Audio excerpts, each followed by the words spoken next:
to the Businessmen and Women of Color podcast. I am your host, Ann Austin, and it is so, once again, my pleasure to bring quality programs to all of you today.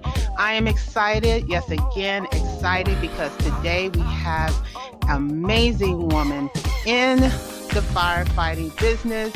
This is so exciting because we hardly hear about people who are doing amazing things, and especially female firefighters and paramedics. Can't wait to talk to her today in our interview today, and also being here for the fourth year in a row, back on the BMWOC, doing it up, having over 55 participants, maybe like close to 60, I think, at this point.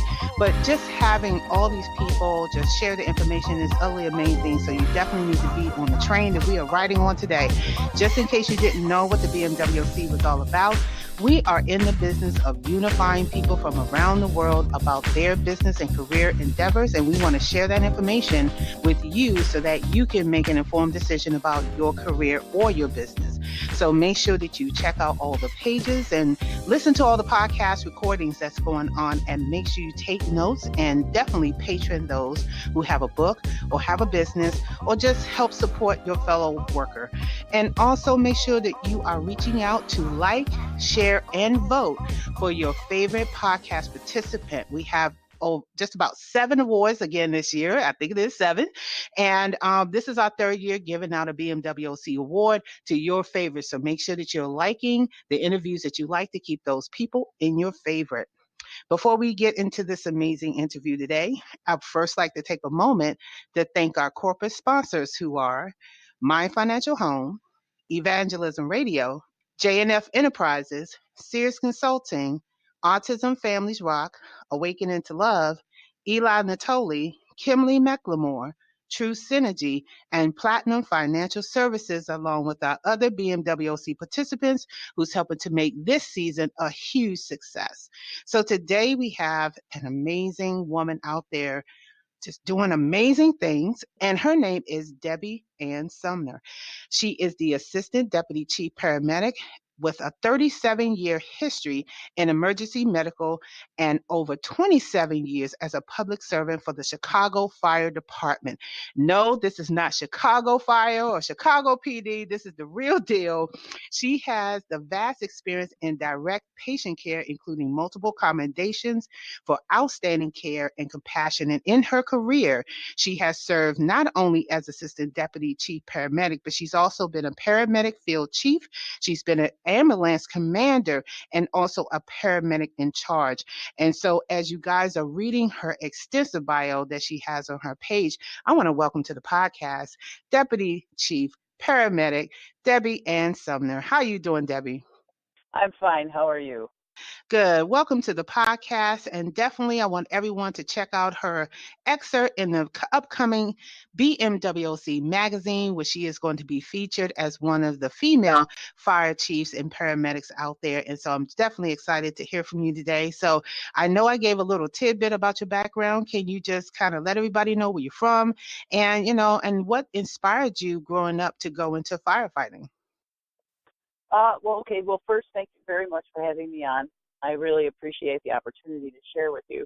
I am born and raised in Chicago. I've been a 27-year paramedic, 27-year career, going on my 28th year with the Chicago Fire Department. And really, when I looked what to do with myself after I was going to graduate high school, being from the Midwest, it was either you went to college, you got a union job, or you went to the service, and I didn't want to do any of those. So I was looking for an exciting career, and EMS, Emergency Medical Services, popped up in an ad somewhere, and I decided to explore that avenue, and I have been in EMS for 37 years. I never went back to school at that point. I joined private service until I went through paramedic school and then moved on to the Chicago Fire Department. Wow, what amazing journey. And so being a female in this field, can you talk a little bit about your experience going through some of the training and some of the things that you had to overcome being a female in this role? Sure. I am a single role paramedic with the Chicago Fire Department, and we have two divisions, one of fire suppression and rescue and one of emergency medical services. And when I joined the fire department in 1990, women had only been in the firefighting service in Chicago since 1985. So we were a very, very small group of women coming on early on. And of course, back in the 90s, it was much more difficult to get on. There were a lot of struggles and impediments along the way. The physical agility test was created in order to test a woman's physical strength to get on the job. However, before 1985 and Title IX, there were no physical agility tests administered to anyone in order to get on the fire department. So that was one of the hurdles many women had to overcome in regards to being able just to get on the job. But the whole idea of fire suppression, a company, an ambulance company, is teamwork. And so women found it very difficult to assimilate into the department simply because there was exclusion all over the place. Some men didn't want women in the firehouses. Some men didn't feel that women could do the jobs either in fire suppression or emergency medical services. And then you had outside circumstances. Many men's wives did not want women in the firehouse. So there's sexist attitudes, misogyny, and the racism was all there. And so for many, many years, women had to just take it, suck it up, and continue to move forward to try to create a career and a space for yourself in these firehouses. And in some instances, women just couldn't make it, or it was so difficult for them, they moved on to a different location in order to assimilate into that particular firehouse. And so a lot of people liken the fire service to a fraternity. And it's not always a kind and inviting place, but I'm happy to say that over the last 30 years, the fire service has evolved quite a bit. We still do have some cultural issues that we're dealing with, again, with racism and sexism, homophobia, transphobia.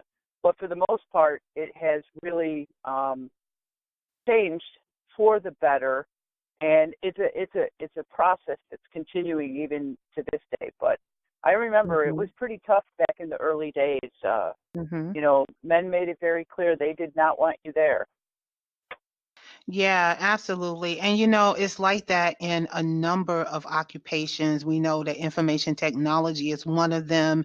CDL, mechanics, those are other ones, and even construction face some, of the similar things. And I would say that, I guess for you, it really took a lot of discipline and fortitude, and also building relationships just to build your career up and be recognized as one of an equal. And I'm pretty sure that you maybe could be able to share like maybe two or three of things that you use to help you overcome those obstacles when you felt like, you just didn't belong.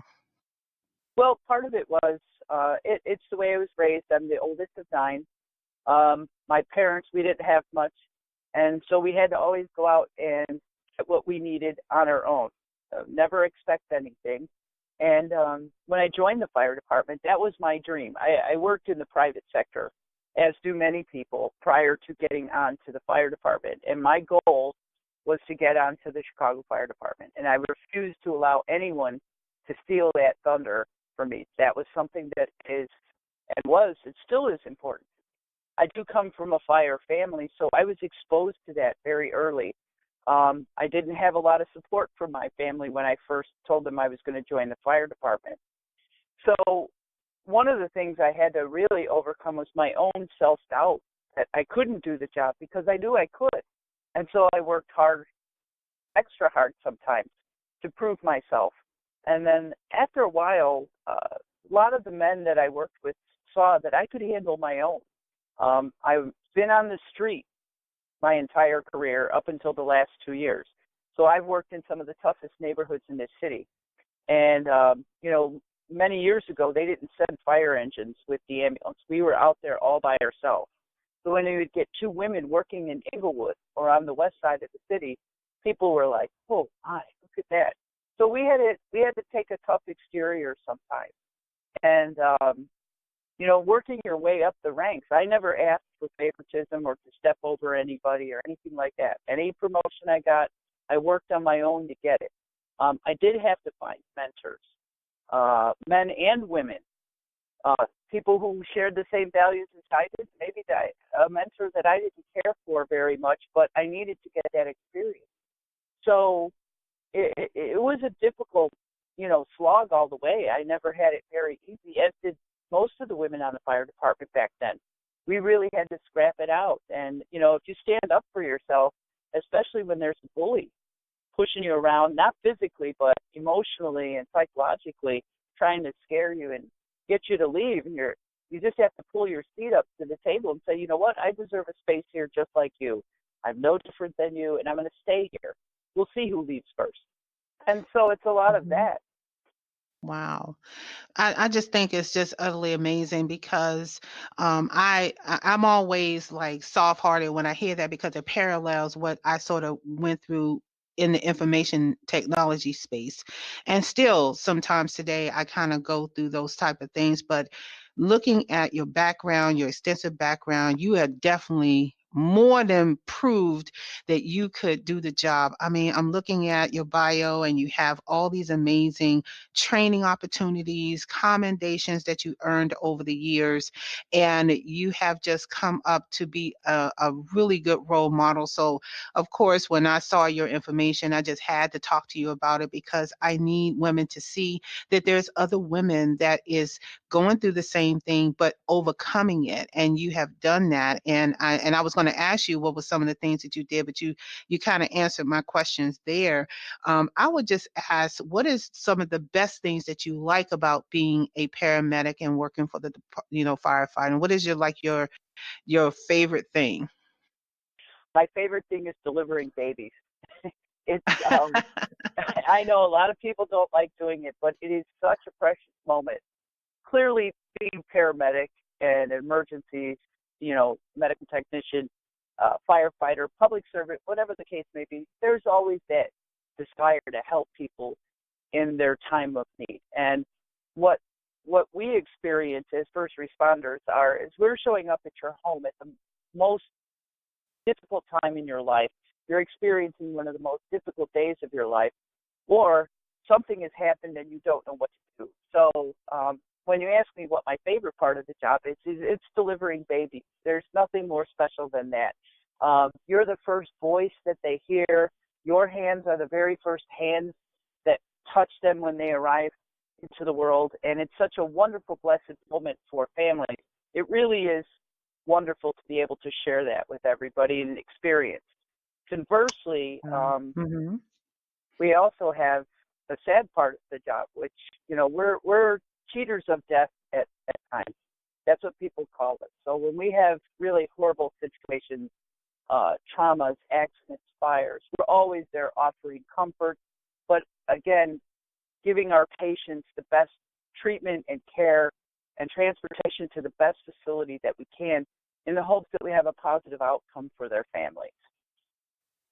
Okay, so one of the questions that I would like to ask is what type of character, in terms of people who are listening to your podcast and may want to get into EMS or want to get into the firefighter, what kind of character do you think a person needs to be, or behavior that they need to have, or even a mindset, or before they even attempt to go into your line of work? Well, you have to be committed. You have to be committed to what the mission of the department is, or the service that you're working for. But you also have to question your own core values. You need to put your nose to the grindstone. It is not an easy thing to accomplish to become a paramedic or a firefighter. It takes dedication and commitment, and you really will receive the benefits from it as it comes back to you. Everything I've given EMS, it's given to me. And you have to have a good, steady resolve. It's not an easy job. And you'll run into adversity all over the place, and it can be quite scary at times. I would be lying if I said there weren't times that I was scared that I might not come home.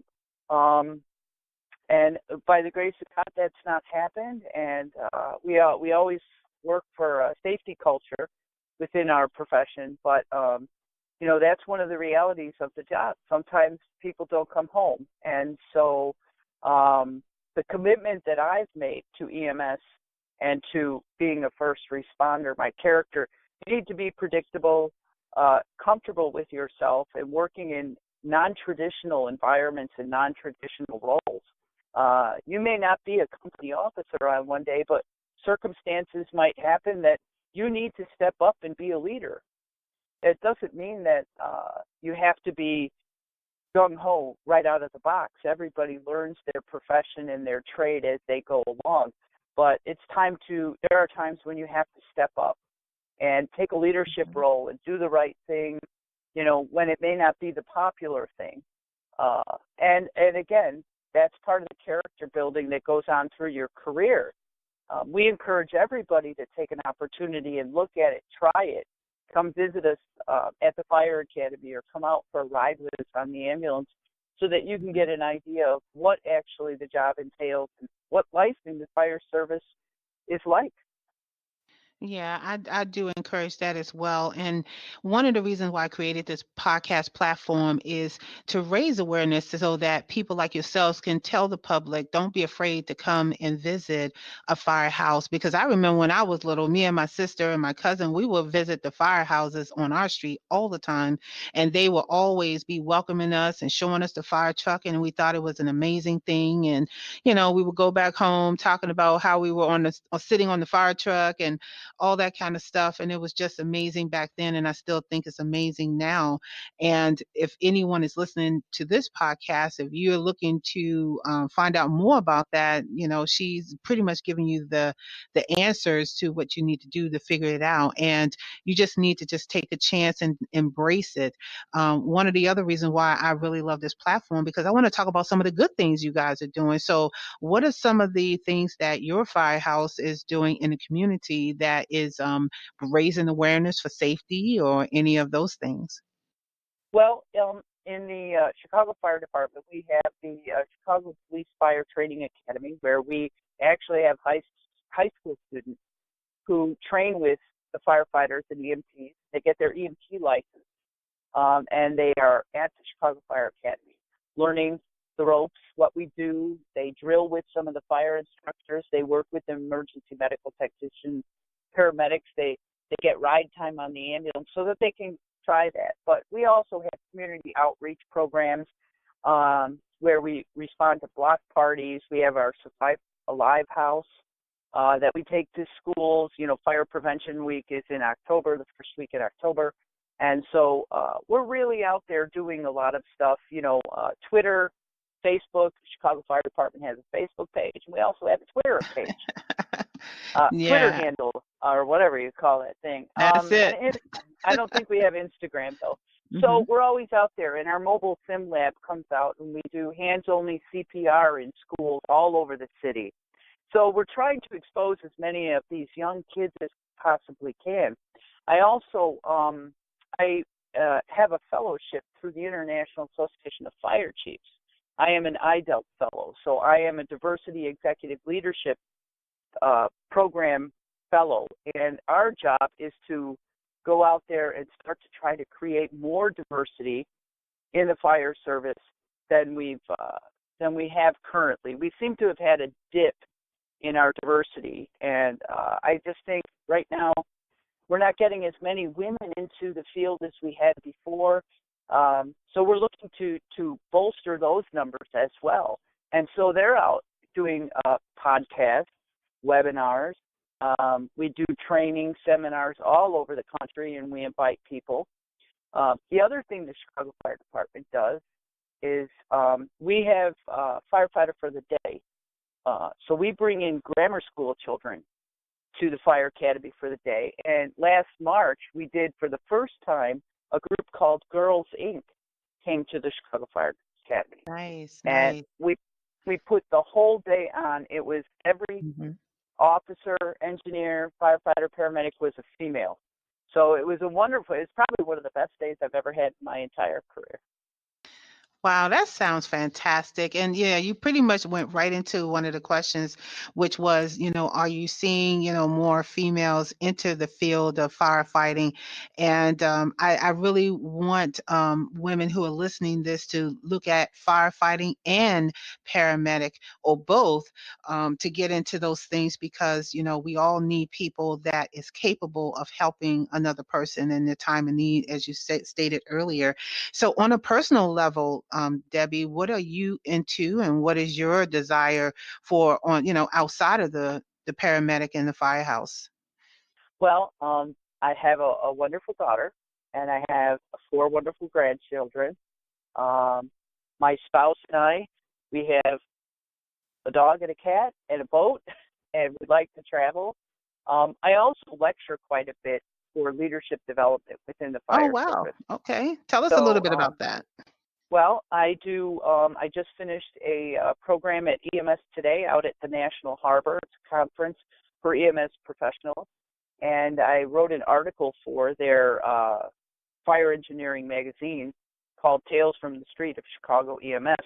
So we're discussing all the wild and crazy calls that go on here for all the adrenaline junkies out there that really want to continue to push in EMS and fire suppression.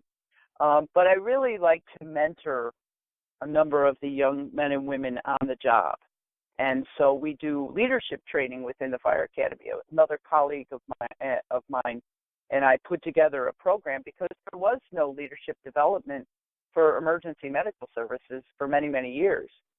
So what we decided to do is create this program so that our officers would have something, a career ladder gauge for themselves as they went through their careers and where they should be. So we're pretty proud of that. We developed it on our own, and it's been a great success. And we're giving people the confidence to go a little further, make themselves lean into their job, and be a little uncomfortable and reach and try those new experiences. So, Mm-hmm. and I'm Wow. a lifelong Cubs fan, so I'm always at Wrigley Field.